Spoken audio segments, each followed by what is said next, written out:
Next in the modern India we are going to study about the governor generals of Bengal. ठीक है, बहुत important topic है। हर चीज़ जो है या फिर हर बात जो बोली जाती है वो आपको ध्यान लगा कर सुनना है। First is the Warren Hastings 1874 to 85 इनका काल चला। Was the governor general of Bengal. He brought the dual government to an end by the Regulating Act 1773। ठीक है, ये अब ड्यूअल गवर्नमेंट होती क्या है? ड्यूअल गवर्नमेंट एक ऐसा सिस्टम है जहाँ पर आप जो क्या करते हो कि किंग को सिर्फ एडमिनिस्ट्रेशन की जिम्मेदारी देते हो और बाकी जो है मिलिट्री हो गया या फिर बाकी के जो ट्रेड वगैरह हो गया वो सिर्फ आप करते हो। ठीक है, तो ये होती है ड्यूअल गवर्नमेंट जो एग्जिस्ट करती है। तो ऐसे ड्यूअल गवर्नमेंट को जो है वहाँ पर एंड किया था वॉरेन हेस्टिंग्स ने। एक रेगुलेटिंग एक्ट था 1773। ठीक है, अब तो ये एक्ट होते क्या हैं? ठीक है, ये नॉर्मली एक ऑर्डर पास किया जाता है इंग्लैंड से। तो एक्ट एक चीज़ होती है, जैसे हमारे यहाँ पे होता है कि पहले बिल होता है, ठीक है, और जब वो पास बन के एक्ट हो जाता है, ठीक है, या फिर कानून बन जाता है, तो वैसे ही रेगुलेटिंग एक्ट 1773 का एक कानून था जिससे ड्यूअल गवर्नमेंट को एंड किया गया था। The act of 1781 made clear demarcation between the jurisdiction of the Governor General in Council and Supreme Court at Calcutta। ठीक, तो 1781 में जो एक्ट आया था उसमें डिमार्केट किया गया था। डिमार्केट मतलब जो है सेपरेट किया गया था कि जुरिस्डिक्शन मतलब कि कौन सी ताकत या मतलब किसकी ताकत कहाँ तक सीमित होगी। ठीक है, इसे कहते हैं जुरिस्डिक्शन। तो फिर गवर्नर जनरल इन काउंसिल और सुप्रीम कोर्ट एट कैलकाटा, इन दोनों की जो है पावर जो है वो सेपरेट की थी एक्ट ऑफ 1781। फिर बाद में इनके काल में आया था Pitt's India act 1784, Rohilla war 1774, first Maratha war 1775 to 1782 and treaty of Salbai with Maratha 1782 and second Mysore war 1780 to 84, foundation of Asiatic society of Bengal 1784 in Calcutta by sir William Jones. ठीक, तो आपको याद क्या रखना है? यहाँ पे इंपॉर्टेंट जो पूछा जाता है आपको एग्जाम में वो है कि कौन से गवर्नर जनरल के वक्त क्या क्या हुआ था। तो ये नॉर्मली क्वेश्चन जो है वो मैथ द फॉलोइंग में आपको पूछा जा सकता है कि वॉरेन हेस्टिंग है और आपको ये जो पॉइंट जो है, ठीक है, इसमें से कोई भी ऑप्शन दिया जा सकता है। तो आपको पूछ जाएंगे कि मैथ द फॉलोइंग में कि इसके साथ कौन से जो है रिलेट होता है। नेक्स्ट देखते हैं, English translation of Bhagavad Gita by Charles Wilkins in 1785। ये भी इनके टाइम पे हुआ था। भगवद गीता का जो है इंग्लिश ट्रांसलेशन किया था चार्ल्स विल्किन ने। Next is Lord Cornwallis from 8786 to 93। हाँ, और एक बात बहुत इंपॉर्टेंट है कि आपको जो है गवर्नर जनरल्स की ऑर्डर भी याद होनी चाहिए कि पहला कौन सा है, दूसरा कौन सा है, तीसरा कौन सा है। ठीक है, तो ये आपको सभी ऑर्डर्स भी याद होने चाहिए एग्जाम पॉइंट ऑफ व्यू से। Next is Lord Cornwallis 1786 93। Third Mysore war इनके टाइम हुआ था 1790 to 92 and treaty of Srirangapatnam 1792 ये भी हुआ था।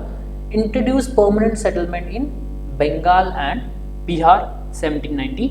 तो परमानेंट सेटलमेंट होते क्या है? परमानेंट सेटलमेंट जो है नॉर्मली ये जो टर्म है बंगाल से रिलेटेड क्या है, इसे कहा जाता है परमानेंट सेटलमेंट ऑफ बंगाल। पर ये दोनों भी रीजन में है, बंगाल और बिहार में। इसमें आपको जो है मतलब ब्रिटिशर्स और जो वहाँ के जो लोग होते हैं लैंडलॉर्ड्स होते हैं, तो वो एक रेवेन्यू फिक्स करते हैं। ठीक है, कि कोई भी लैंड से हम कितना रेवेन्यू लेंगे, क्योंकि अगर ये नहीं लिया जाता, फिक्स रेवेन्यू अगर नहीं लिया जाता तो उसके बहुत सारे कॉन्सिक्वेंसेस भी हो सकते हैं एग्रीकल्चरल मेथड्स के लिए और प्रोडक्टिविटी के लिए। ठीक है, तो ये दोनों भी तरफ से जो है बहुत ही गलत बात है। जैसे अगर कोई भी अगर लेबर ले लो, ठीक है, अगर आप उसे जो है फिक्स टैक्स जो है लैंड का वो नहीं लेते, एग्रीकल्चर टैक्स नहीं लेते और जो भी अपने मन से लगा देते हो, ठीक है, जो लैंडलॉर्ड्स मन से लगा देते हैं कोई भी टैक्स, मतलब बेहिसाब टैक्स लेने पड़ते हैं, तो इससे क्या होता है कि आपका जो एग्रीकल्चरल लैंड है वो भी फैलो होगा, क्योंकि वो जो वर्कर है वो चुका नहीं सकेगा जो भी आप लैंडलॉर्ड मांग रहा है, तो वो अल्टीमेटली आत्महत्या कर देगा। तो ये सब चीज़ों को जो है अवॉइड करने के लिए, प्रोडक्टिविटी जो है उसको बढ़ाने के लिए यहाँ पर परमानेंट सेटलमेंट या फिर फिक्स्ड लैंड रेवेन्यू जो है ये किया था by landlords and britishers. Next is he is called the father of civil services in India. याद रखना है आपको, लॉर्ड कॉर्नवालिस, इनको father of civil services in India कहते हैं। He introduced the judicial reforms by separating revenue administration from judicial administration. तो ये जो है रेवेन्यू एडमिनिस्ट्रेशन और जुडिशियल एडमिनिस्ट्रेशन को जो है इनको इन्होंने सेपरेट किया था by introducing the judicial reforms. जो जुडिशरी है या फिर जो आपका न्याय है या फिर लॉ है, कोर्ट है, उसको आपने अलग किया था रेवेन्यू एडमिनिस्ट्रेशन से। तो ये करने का कारण क्या है कि आप जो है इंडिपेंडेंटली ये चीज़ें हैंडल कर सकते हो। आप अगर रेवेन्यू एडमिनिस्ट्रेशन और जुडिशियल एडमिनिस्ट्रेशन अलग अलग रखें तो हैंडल करने भी ईजी जाएगा, ठीक है। And established a system of circles thanas headed by daroga and India, ठीक है। तो आपको जो ये टर्म है दरोगा, जो है नॉर्मली जो है बिहार या फिर यूपी में यूज़ करते हैं इंस्पेक्टर, पुलिस इंस्पेक्टर्स के लिए या फिर जो भी पुलिसमैन हैं उनके लिए। तो ये जो सिस्टम है थानाज या फिर उनके जो हेड है दरोगा, ठीक है, तो ये भी सिस्टम जो है लॉर्ड कॉर्नवालिस के है। याद क्या रखना है, father of civil services, introduction of the permanent settlements and separated judicial administration and revenue administration and establishment of the system of circles of thanas and darogas. Next is the translation of Abhigyan Shakuntalam in English by William Jones in 1789. ठीक, तो अभिज्ञान शकुंतलम जो है वो it is story of Shakuntala and a king. Okay, तो वो जो story है बहुत ही अच्छी स्टोरी मानी जाती है, बहुत ही पॉपुलर स्टोरी है। अभिज्ञानम शकुंतलम जो है वो जो हमारे सेंट हैं कालिदास जी, उन्होंने लिखी थी।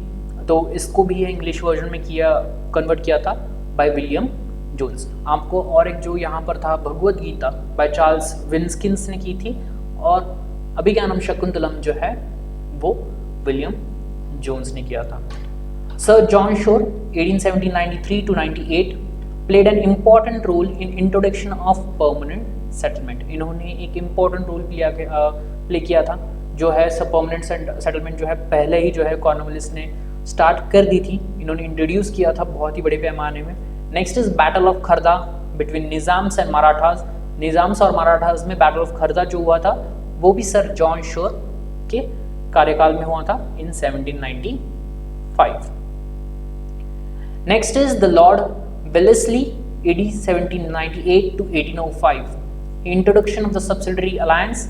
First alliance with Nizam of Hyderabad, followed by Mysore, Tanjore, Awadh, the Peshwa, the Bhosle and Sindh.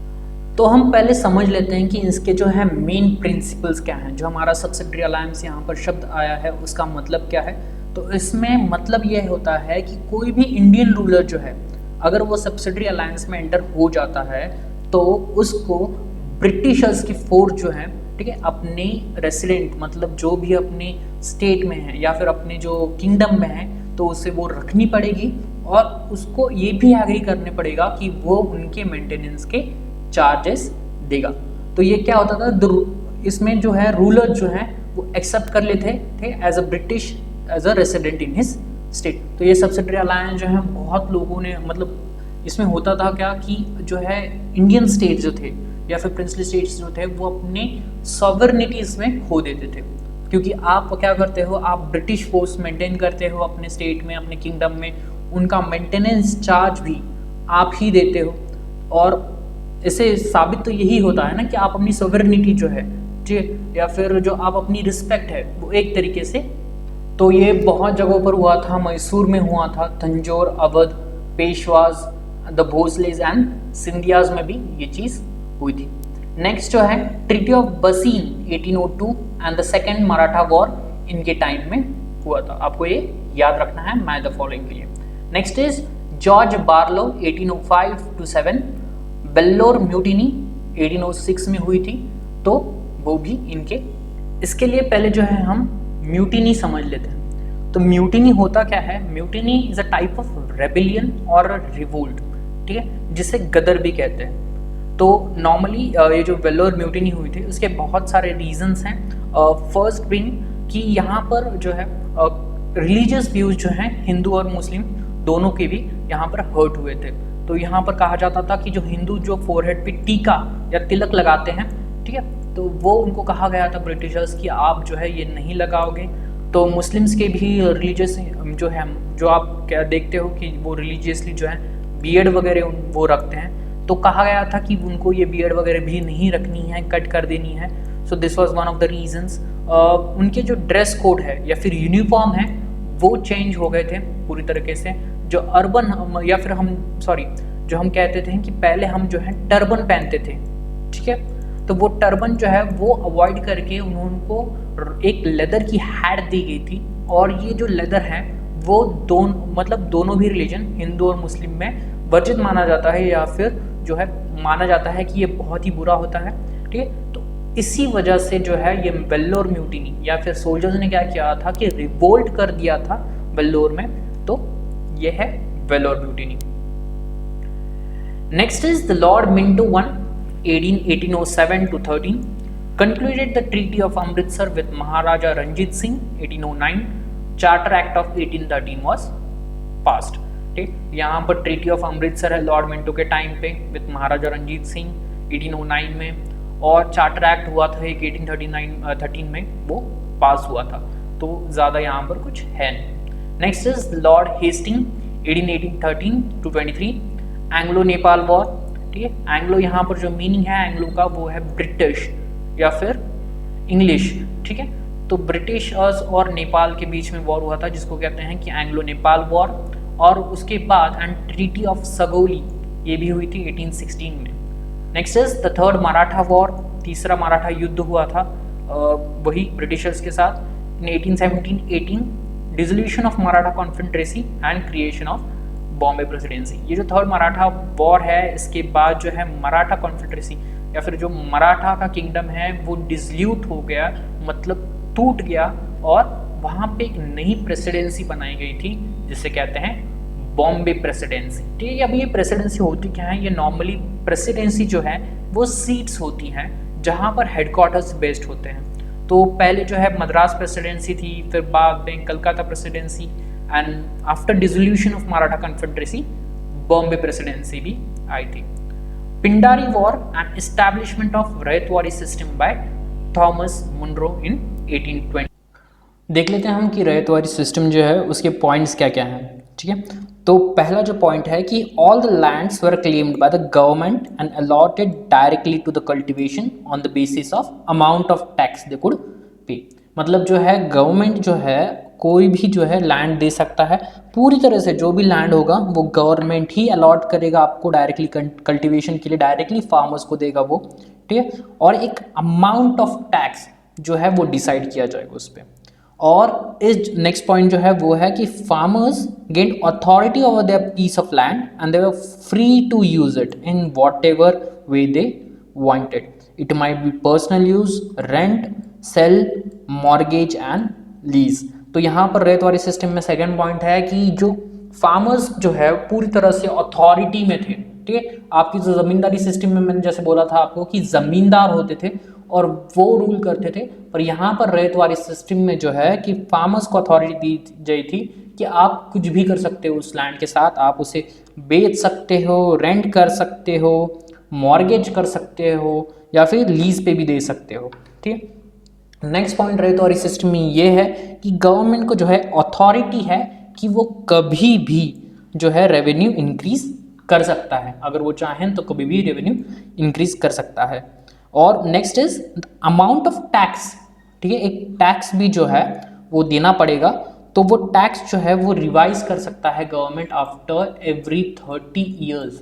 ठीक, 30 सालों के बाद ये टैक्स जो है रिवाइज हो सकता है। तो पहला जो है कि आपको डायरेक्टली गवर्नमेंट लैंड दे रहा है और एक अमाउंट ऑफ टैक्स ले रहा है आपसे, कोई रेवेन्यू ले रहा है। नेक्स्ट इज कि फार्मर्स कुछ भी कर सकते हैं उसके साथ। थर्ड, फार्मर्स जो है वो वहाँ से एक्सपेल भी किए जा सकते हैं अगर वो लैंड के जो टैक्स है वो अगर नहीं पे करते हैं। नेक्स्ट इज कि गवर्नमेंट अथॉरिटी है कि वो रेवेन्यू इंक्रीज कर सकता है, और टैक्स जो है वो हर 30 साल में बढ़ेंगे। Got it? तो ये जो है रयतवारी सिस्टम ये थॉमस मुनरो इन 1820 इन्होंने स्टार्ट किया था। Next is Lord Amherst Adin 1823 to 28, the first Burmese War 1824 to 26, and Treaty of Yandabu 1826 and Capture of Bharatpur 1826, ये सभी चीज़ें इनके अंडर हुई है।